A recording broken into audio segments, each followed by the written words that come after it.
आज हम बात करेंगे गाजा के नासर अस्पताल पर हुए हमले की, जिसने पूरी दुनिया का ध्यान अपनी ओर खींचा है। इजरायली सेना ने कहा कि अस्पताल पर डबल स्ट्राइक का मकसद था वहां लगा हुआ हमास का एक सर्विलांस कैमरा।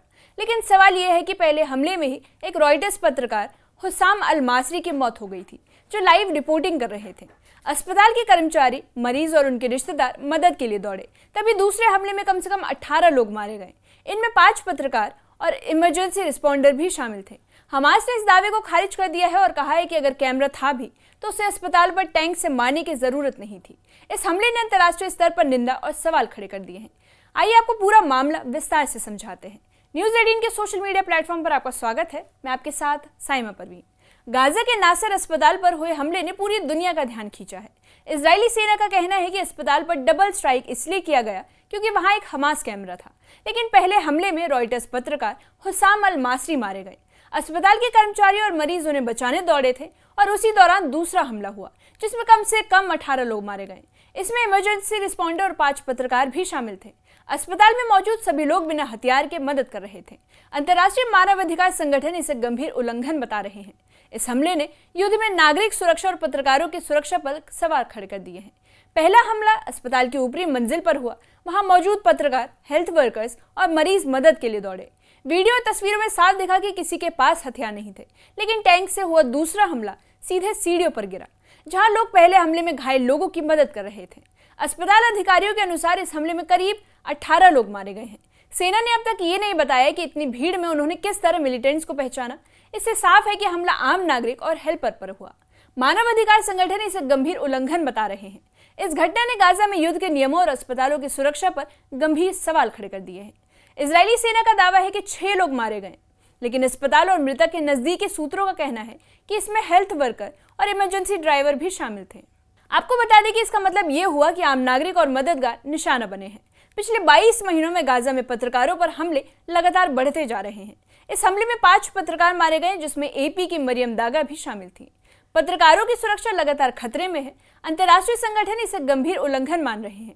यह हमला दिखाता है कि युद्ध में हेल्थ वर्कर्स, पत्रकार और आम नागरिक हमेशा जोखिम में रहते हैं। इजरायली सेना ने कहा कि दोनों हमले टैंक से किए गए। ऐसे हमले डबल टैप कहलाते हैं। दुनिया भर में इन हमलों की निंदा होती रही है, खासकर जब अस्पताल और नागरिक प्रभावित होते हैं। अंतर्राष्ट्रीय कानून के अनुसार अस्पताल पर हमला सिर्फ तभी किया जा सकता है जब मिलिटेंट्स हो, लेकिन हमला करने से पहले नागरिक और हेल्थ वर्कर्स की सुरक्षा सुनिश्चित करना जरूरी होता है। नासर अस्पताल पर हुए इस हमले ने दिखा दिया कि नियमों का पालन नहीं हुआ है।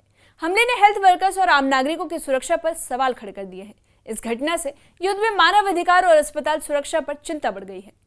हमास ने साफ कह दिया है कि अस्पताल में कोई कैमरा नहीं था। उनका कहना है कि अगर कैमरा भी था तो उसे टैंक से मारने की जरूरत नहीं थी। यह दावा इजरायली सेना के बयान से टकराता है। अस्पताल के कर्मचारी और स्थानीय लोग भी यही कह रहे हैं कि अगर कोई मिलिटेंट नहीं था। वीडियो और फोटो में दिख रहा है कि मदद के लिए दौड़े लोग और हेल्थ वर्कर्स सुनिश्चित तरीके से कार्य कर रहे थे।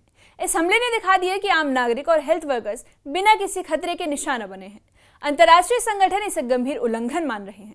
इस हमले ने युद्ध के नियमों और अस्पतालों की सुरक्षा पर भी सवाल खड़े किए हैं। इस हमले के बाद गाजा में नाराजगी और चिंता दोनों बढ़ गई है। अंतर्राष्ट्रीय नेता और मानवाधिकार संगठन इस हमले की निंदा कर रहे हैं। संयुक्त राष्ट्र के मानवाधिकार कार्यालय ने कहा है कि पत्रकारों की हत्या पूरे विश्व को झकझोर देनी चाहिए। इस हमले ने साफ कर दिया कि गाजा में पत्रकार और हेल्थ वर्कर्स लगातार खतरे में हैं। अस्पताल और नागरिक इलाकों पर हमले ने युद्ध के नियमों और मानवाधिकार के उल्लंघन का उजागर किया है। स्थानीय लोग और अंतर्राष्ट्रीय संगठन अब इस घटना की जिम्मेदारी तय करने की मांग कर रहे हैं। यह हमला युद्ध में आम लोगों और मददगारों की सुरक्षा पर गंभीर सवाल खड़ा कर रहा है। अब आपको बता दें कि इस युद्ध में पत्रकारों पर हमले लगातार बढ़ रहे हैं। पिछले 22 महीनों में करीब 190 पत्रकार इजरायली फायरिंग में मारे जा चुके हैं। नासर अस्पताल हमला इसी श्रृंखला में आता है। इजरायली सेना ने कहा कि जिन पत्रकारों की मौत हुई वे किसी मिलिटेंट ग्रुप से नहीं जुड़े थे। इसका मतलब साफ है कि पत्रकार बिना किसी खतरे के निशाना बने हैं। इस घटना ने पत्रकारों की सुरक्षा और युद्ध के नियमों पर गंभीर सवाल खड़े किए हैं। आपको बता दें कि अंतर्राष्ट्रीय मानवाधिकार संगठन इस हमले की कड़ी निंदा कर रहे हैं। गाजा में पत्रकार और हेल्थ वर्कर्स लगातार जोखिम में हैं। इजरायली प्रधानमंत्री बेंजामिन नेतन्याहू ने इस हमले को ट्रैजिक मिसहैप बताया। उन्होंने ये नहीं बताया कि गलती किस तरह हुई, बल्कि सवाल अब यही उठता है कि अस्पताल पर टैंक से हमला करना क्या आम नागरिक और हेल्थ वर्कर्स के लिए उचित था। मानवाधिकार संगठन इसे उल्लंघन मान रहे हैं। आपको बता दें कि हमले के अगले दिन गाजा में अलग अलग हमलों में कम से कम 35 लोग मारे गए। अस्पताल, क्लिनिक और शिफा हॉस्पिटल में भी लोग मारे गए। स्वास्थ्य मंत्रालय ने कह दिया है कि भूख और कुपोषण से मरने वालों की संख्या बढ़ रही है। गाजा में युद्ध की वजह से आम नागरिक लगातार खतरे में है। अस्पताल और हेल्थ वर्कर्स की सुरक्षा सुनिश्चित नहीं हो पा रही। इस हमले ने दिखाया कि नागरिक, हेल्थ वर्कर्स और पत्रकार युद्ध में लगातार जोखिम बने हुए हैं। अंतर्राष्ट्रीय संगठन और मानवाधिकार समूह इस घटना की कड़ी निंदा कर रहे हैं। गाजा स्वास्थ्य मंत्रालय के आंकड़े बताते हैं कि अब तक करीब 62,000 लोग मारे जा चुके हैं। इसमें आधे बच्चे और महिलाएं शामिल हैं। वहीं इजराइल का दावा है कि इनमें लड़ाके शामिल हैं, लेकिन अभी तक उसका कोई प्रूफ नहीं दिया गया। अस्पताल पर हमला ऐसे समय में हुआ जब नागरिक और हेल्पर घायल लोगों की मदद करने पहुंचे थे। इस युद्ध ने मीडिया और हेल्थ वर्कर्स की सुरक्षा पर गंभीर सवाल खड़े कर दिए हैं। अस्पताल और नागरिक क्षेत्र पर लगातार हमले अंतर्राष्ट्रीय कानून के खिलाफ हैं। डबल टैप हमले खासतौर पर खतरनाक होते हैं, क्योंकि पहले हमले में घायल लोगों की मदद करने वाले भी निशाना बन जाते हैं। नासर अस्पताल हमला इसे साबित करता है। अंतर्राष्ट्रीय संगठन इसे गंभीर उल्लंघन मान रहा है। इस घटना ने दिखा दिया कि युद्ध में नागरिक, हेल्थ वर्कर्स और पत्रकार हमेशा खतरे में रहते हैं।